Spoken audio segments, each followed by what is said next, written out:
Patrick Hutzel from IntensiveCareHotline.com with another quick tip for families in intensive care. So on the weekend I did a YouTube live, and I do those YouTube lives every Sunday 10:30 a.m. Sydney, Melbourne time, which is 6:30 p.m. on a Saturday night Eastern Standard Time in North America. And one of the guests on the show asked a very good question that I want to break down here even further. Even though I answered the question on the show, I want to break it down even further. Steve at the time asked, so we hear your videos about that a tracheostomy should be avoided, but then when I read your case studies, most of the time you are saying that a tracheostomy is unavoidable. How come that you're saying a tracheostomy should be avoided and then you're often saying a tracheostomy is unavoidable? That is a very good question, and let me break this down here for you. So here's the thing: when someone goes into intensive care and they're on a ventilator with a breathing tube, you need to start on day one to avoid the tracheostomy. You need to do your research, you need to know what questions to ask, you need to get help from a professional like you can get here at IntensiveCareHotline.com to look out for what needs to be done and hold intensive care teams accountable and ask the right questions.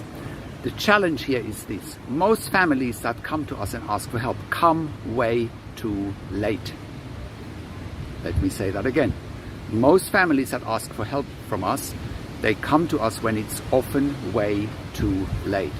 They come to us at the 2-week mark when someone is in intensive care in an induced coma, and then they're asking us, is a tracheostomy avoidable? And most of the time at the 2-week mark, it's no longer avoidable. If you look at the research, a tracheostomy should be done after day 10 to day 14 when someone has been ventilated for that length of time.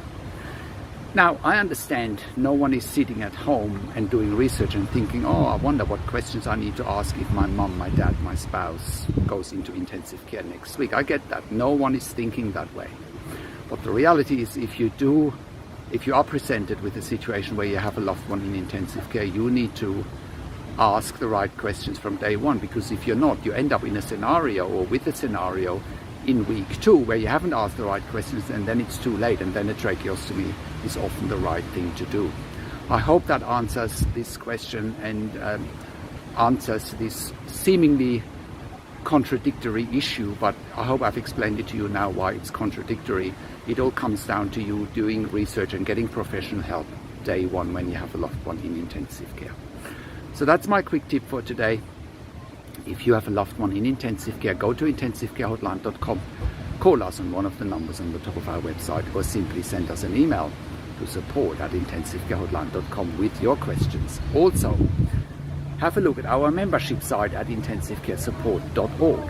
There you have access to me and my team 24 hours a day, and in a membership area and via email, and we answer all questions intensive care and intensive care at home related.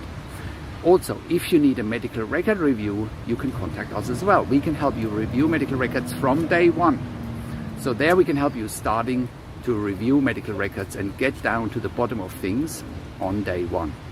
So contact us for a medical record review. We can do that online, often through my chart. The hospitals should give you access to the medical records online.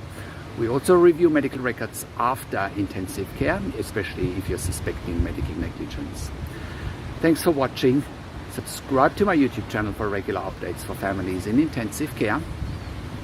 Share the video with your friends and families. Click the like button, click the notification bell, and comment below what questions and insights do you have from this video. Do you agree with what I'm saying? Do you disagree? Thanks for watching. This is Patrick Hutzel from IntensiveCareHotline.com, and I'll talk to you in a few days.